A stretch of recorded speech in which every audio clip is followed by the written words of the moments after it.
Otro planteamiento erróneo que es muy frecuente, es tal como está traducido este Bhagavad Gita, que aquí se nota con claridad, es asumir que el trabajo de desidentificación está relacionado con una actividad moral. ¿Sí? Tiene que ver con actividad moral. Eso es muy complejo y es terriblemente peligroso. Por ejemplo, se habla de extinguir todo apetito. En muchas ocasiones se habla de extinguir todo deseo. ¿Estamos de acuerdo?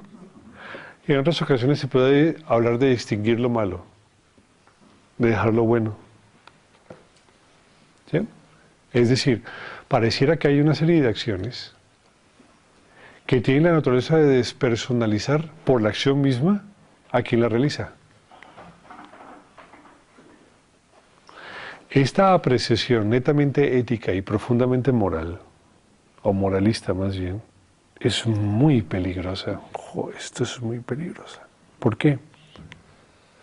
Porque lleva a que el ser humano establezca una modalidad de acción basada en una categoría de acciones.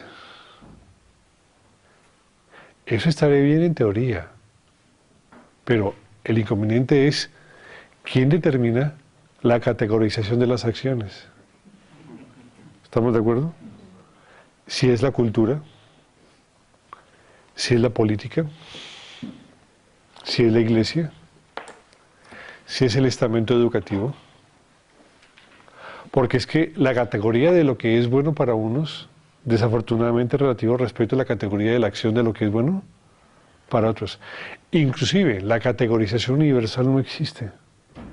Plantear las categorías como las plantea Moisés a través de sus tablas de la ley no es esencialmente correcto porque no es profundamente universal. Muchas personas y muchas culturas, y la cultura cristiana es experta en eso, ha categorizado la acción. Es decir, ha intentado despersonalizar, es decir, ha creído que la desidentificación, pero la identificación moral, no discernitiva, sino la moral.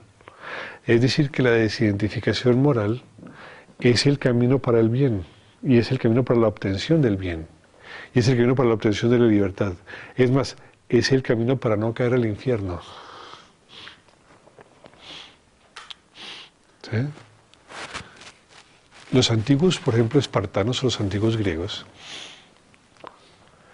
tenían a los dioses como entidades reales.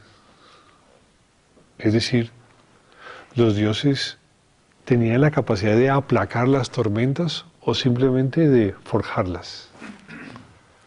Los dioses tienen una preponderancia tan intensa en todo su panteón que los griegos tenían la conciencia absoluta de que ellos existían. A tal punto de que se los adoraba de una manera casi personal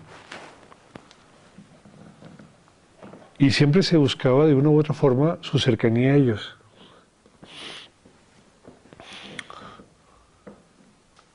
Ir en contra de los dioses prácticamente era imposible. Ir en contra de lo que los dioses planteaban era prácticamente imposible. Hay una moral impuesta básicamente por lo que debería ser la creencia en la divinidad. En parte, esta forma de pensamiento se volcó y migró a nuestra edad cristiana. La Iglesia, el clero, se encargó de determinar cuáles eran los parámetros morales válidos y que de no cumplirse la persona iba inmediatamente al infierno. Y eso que para ustedes ahora suena un poco jocoso, es decir, irse al infierno, antes no lo era. Yo no hablo de antes hace siglos, antes hace 50 años, hasta ahí inclusive. Pero antes se le acusaba a una persona, ¿sí?, de retirarlo del seno de la iglesia, y eso inmediatamente generaba el sentido de que la persona se iba al infierno de la muerte. Y ese terror, inmisericordia, era lo que mantenía de alguna forma unida a través del temor a una cultura, a una forma de pensamiento y a una forma moral de funcionamiento social. Tal vez hubiesen habido otras formas morales más estables, más correctas de poder inducir un autoconocimiento o forjar una sociedad. Vaya a ver, a lo mejor sí, a lo mejor no hay otra forma. A lo mejor el temor es un camino bastante válido cuando el intelecto es muy pobre. Y evidentemente el intelecto humano no es que sea muy brillante, no es muy brillante. Como verán aquí más adelante, los monjes creen que el intelecto humano es muy pobre, es muy pequeño, es muy niño todavía. Tal vez el temor sea la manera de hacerlo. Pero la falsa idea de que la despersonalización se realiza a través de ciertos actos específicos es profundamente peligrosa.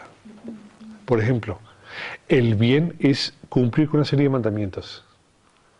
El bien es cumplir con una serie de sacramentos. ¿Estamos de acuerdo? No se plantea una despersonalización de la acción, no se plantea retirar el yo, ni siquiera una percepción discernitiva. Es decir, de este planteamiento moral a un planteamiento discernitivo sobre lo que es la realidad y la realidad, hay 3.000, 4.000, 5.000 años de diferencia. El planteamiento para que una sociedad plantea un estamento discernitivo como forma de autorreconocimiento está de acá 500 años como mínimo. Mínimo, es que la cabeza no da para mucho todavía. Lo que hay es una capacidad reflexiva, pero no es una capacidad discernitiva en absoluto. ¿Ustedes saben cuántas personas son capaces de reconocer que la condición consciente es inindagable? ¿Entienden lo que les digo? Es decir, que la conciencia es capaz de indagarse solamente a sí misma.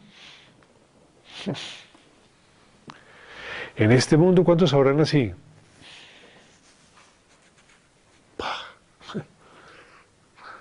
Joder, un puñado.